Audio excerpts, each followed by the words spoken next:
Deep in a medieval kingdom, nestled between a dark and brooding castle and an enchanted forest, lay a small village. It was here where a wicked witch made her home, shunned by the townspeople for her strange and somber ways. One day the castle's handsome but prideful prince, who fancied himself a great lord of Tales, attended a royal gathering where the witch was invited to perform for the amusement of the nobles.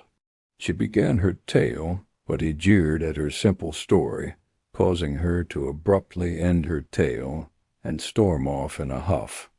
Later that night, while the prince strolled through the marketplace, he noticed a peculiar shop with an even more peculiar name, the Bleeding Quill. Curiosity got the better of him, and he pushed open the door. Inside, amongst an assortment of ink bottles and parchment, lay a single ornate silver pen. As he picked it up, he felt a jolt of magic, and before he knew it, he was outside the shop, now transformed into a sleek black raven. Furious and confused, he flew back to the castle, determined to find the witch and demand she change him back. But when he arrived at her cottage, he found her stirring a bubbling cauldron, and she wasn't alone. Surrounding her were a group of villagers, each holding a quill that was bleeding ink from their fingertips. They told the prince that they had come to her for help, their fingers cut and bleeding from writing with the very quills that were now a part of them. Then the witch turned to the prince, her eyes blazing with power.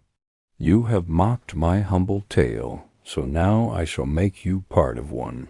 With a flick of her wrist, she transformed him into a magical pen that would bleed ink from his very heart.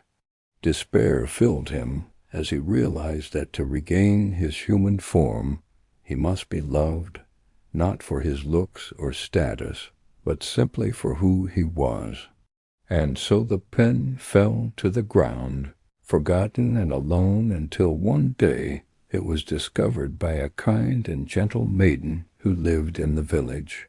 She was a humble storyteller, using her imagination to weave tales that brought hope and joy to her people during these dark times. But as she wrote, the pen throbbed in her hand, guiding her quill across the page as if possessed by an unseen force.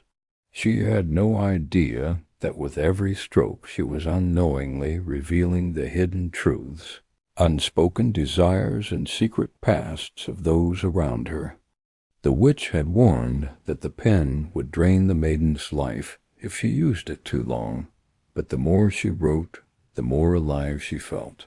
So she continued writing tales of daring knights and mystical adventures, completely unaware that the pen's as ink was slowly draining the life out of her as it revealed the secrets of her village.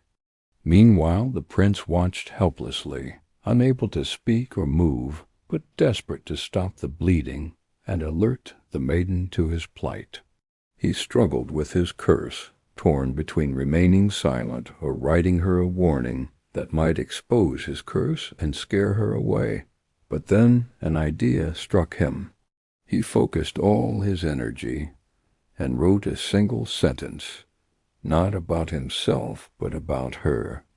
As the words flowed from his beak, they glowed with a soft light, illuminating the secrets hidden within the village walls. The words reached the ears of the most powerful man in the kingdom, the very prince who had mocked the witch's tale.